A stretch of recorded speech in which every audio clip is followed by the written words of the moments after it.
G'day from sunny Florida, a few days after the Miami Grand Prix. It was an epic event, and I'm going to tell you in a few minutes what every driver drove to the track. But I'll tell you one thing, the theme is big.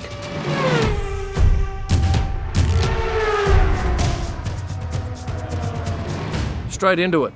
Who drove this Rolls Royce to the track? Well, I'll be upfront with you. It wasn't a driver, it was DJ Khaled, a rather out there music guy in this particular country, and he was playing up big time in the paddock on the Thursday with a photo shoot with his crew. But I thought this was probably one of the most amazing looking cars that we saw in the driver's car park. Yes, this is a very big car park compared to normal, and it's not accessible by us. Normally I can wander through and take lots of photos, but no, very heavy security kept us out. Moving on to the drivers now, let's go to the Red Bull drivers in Max Verstappen and Checo Perez, both driving these out there Ford F-150 pickups. Or in Australia you'd call them utes. This obviously is custom livery. And Daniel Ricciardo, was he driving the same F-150? No, he was driving a different Ford, still custom livery. And where did the drivers come in from? Which gate? Well, it was gate 11. And they made the trip in with most of them having a police escort, at least one or two bikes. But get this, if you were working at the track and you were bussed in, there was something like 20 police blocking the traffic for you as you made your way into the track. This is Lando Norris hanging out the window of his black car. It was an SUV, indeed a Grand Wagoneer. Jeep makes these. Oscar Piastri was not in a Grand Wagoneer. He was in a Cadillac Escalade. Interestingly, there were two gates into the paddock. Some of the drivers, probably the minority, went these major swipe gates, whereas the majority went through these smaller swipe gates straight into the stadium area. And what does one of these SUVs rent for per day here in this country? Well, there you go. Two other drivers who drove Cadillac Escalades were Alex Albon and his teammate Logan Sargent. These are very big vehicles with heavily tinted windows. And one of the interesting things about Lando Norris's car is the step that comes out when you get out of the car, when you open a door. Is that a stock option on that car? Perhaps so you can note in the comments below. Of course, these big vehicles are very much gas guzzlers, and what are you paying per litre here in this country? Well, per gallon's probably easier, $3.60 US a gallon. And I know the Americans often complain about their price of fuel bumping, but I've got to tell you guys, you're getting it pretty good. If you compare it to Europe, you're saving a fortune. Now, I had my son Jace out looking at all these cars, and he tells me that on the first day, Yuki Tsunoda came in a Cadillac, but on the other 3 days, he was in a Honda Acura A-Spec. And I know that for certain because he was staying here at the same hotel as me, and it was conveniently parked right outside the lifts going down into the car park. And Nick De Vries, yes, he was in the same vehicle as well, even posted about it on his Instagram page. And what's this Acura worth? Just over $33,000, which is pretty good value, I think. Certainly cars in this country are a lot cheaper than they are in Australia, and definitely in Singapore. And I do like that Acura feature where it projects the Acura logo on the ground, as a lot of modern cars do now, just in case you forget which model you're driving. And what sort of drives were the drivers having to make to and from the track? Well, if you were staying in Miami's downtown or in South Beach, it's probably on a busy day, could be anything up to an hour. If you're staying here in Aventura and going to the track, about 25 minutes, coming back on a busy night, maybe 40 at the most. But this is a very busy city for traffic, and we've spent a lot of time sitting in it. If you have about $140,000 US in your pocket, you can get yourself the same car that both George Russell and Lewis Hamilton drove to the track, and that is the AMG GLS 63 SUV.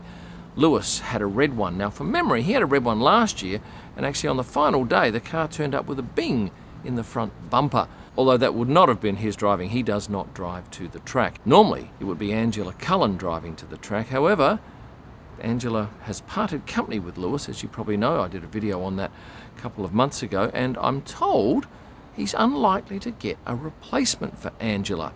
He's doing just fine with other arrangements he has in place. Oh, and I should point out that the arrival of Lewis at the track is very much a choreographed event. You'd have Lloyd, the main security guy. He had two helpers with him this race, and both of the gentlemen we've seen prior, and he would direct them. He'd say, go down there and get those people over there. And when Lewis would get through the paddock on his scooter, the other guys would have to be separated by, 10 metres along the track each to clear that path for the great man to get through. And he was the only person on a scooter. It wasn't electric, it was a push scooter. Well, Toto Wolff and Susie took a scooter in through the paddock, but of course that was an electric scooter. Alfa Romeo drivers Valtteri Bottas and Zhou Guanyu were both in Alfa Romeos, and they've been pretty consistent this year. One, Valtteri, driving the Stelvio Quadrifoglio, while his teammate driving the Giulia. The Quadrifoglio is the one with the little shamrock symbol. And I remember some years ago I was in Germany and I needed a car, and I booked a big Mercedes. When I got there, they said, "No, we've got an Alfa Romeo Stelvio for you." I thought, "I don't want to drive a bloody Alfa Romeo Stelvio. I don't even know what it is for a start." Well, after a week or so, absolutely loved it. It was a fine machine. Aston Martin drivers, were they driving Aston Martins? Yes, they were. And was Lance driving a DBX? He certainly was. What colour was it? This colour. And Fernando also driving a DBX. And to add a trio of DBXs, Mike Crack, team principal, was in one as well. Oh, and if you didn't know, the medical car is also an Aston Martin DBX, the 707 version. Now I want to talk to you about the Ferrari drivers, and Charles Leclerc and Carlos Sainz were both driving Ferraris. Yes, for the first time this year, we've seen them in the company's own vehicles. They were Romas, which they tend to drive to the track a lot, and nothing like the Monza that I saw on the road coming into the track. This absolutely blew me away. It's a car that has no windscreen, a little bit like McLaren's Elva. And I actually rode in a McLaren Elva and did a video about that a couple of years ago. It was a pretty impressive vehicle. What I remember is that there was nowhere to hang on to, and you had this wind whacking you in the face. Certainly if you're on the freeway, you'd need to have goggles on. That leaves just two teams, and Pierre Gasly from Alpine was driving a Cadillac Escalade. These retail anywhere from about 83 grand up to $150,000. Very nice inside, and once again a big SUV. Esteban Ocon was also in an SUV, but he was driving a Ford Expedition. One of the reasons these drivers drive these big black cars with the tinted windows is because of the security. It's very important for drivers as they become more and more famous that they are, I guess, protected a little bit more. And one thing, the drivers don't have to go through security when they enter the track. Unlike us, we have to go through a bag search. And I said to one of the guys at this swipe gate, "What are you actually looking for, and what do you find?" And he said, "Oh, we're looking for all sorts of things. Guns, one of them." And I said, "Well, how often do you find a gun?" And he said, "Well, we found one this morning." I said, "Someone's trying to bring a gun into the track?" Yeah, they've got a concealed permit, and they just think they can walk anywhere with their guns, but they're not allowed to take a gun into an F1 event. Not something we have to worry about in many other places in the world. And the last two drivers are Nico Hülkenberg in a Grand Wagoneer, worth about $90,000, has a gorgeous interior, and a Cadillac for Kevin Magnussen, who had his dad here at the track with him this weekend. Oh, and if you're wondering what I was driving, I had a Honda Accord, and it was a gorgeous car, really loved it. What do they rent for here? I got mine for about $60 a day, plus tolls, and I can tell you, tolls can add quite a bit to your stay in this particular state. For those of you wondering how to become a member of the channel, there is a button next to the subscribe button that says join. Sometimes you have to find it on your laptop, and I've got to warn you that some countries don't allow memberships. Anyway, that said, could you please like the video? Helps with the algorithm. And if you're not subscribed, now's the time to do that. You'll find about 1,500 images per race on my website. If you go to kimellman.com, you'll find F1 photo books there. They're great gifts, wall art, and signed drivers' prints.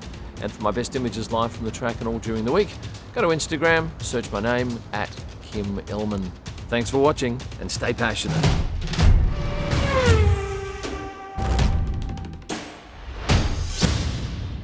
An SUV was also the